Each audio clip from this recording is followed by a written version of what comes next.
வாளறிவன் ஜோதிட களஞ்சியம் யூடியூப் நேயர்களுக்கு வணக்கங்களும் வாழ்த்துக்களும். துலாம் ராசியில 2013 ஜனவரியிலிருந்து 14 ஜூன் வரையிலும் ராகுவும் சனியும் சந்திச்ச காலம்.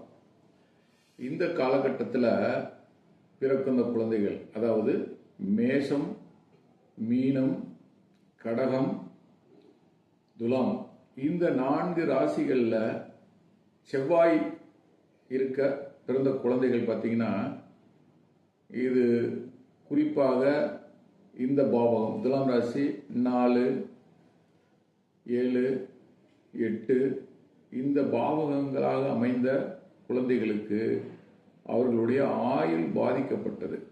அப்படின்னா என்ன அர்த்தம்னா, ஒரு பாவகத்தை முழு பாவகிரகங்களான சனி, செவ்வாய், ராகு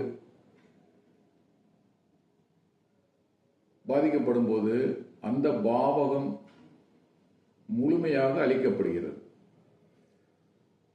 கிட்டத்தட்ட ஒரு 5 ஜாதகங்கள் பார்க்கப்பட்டது.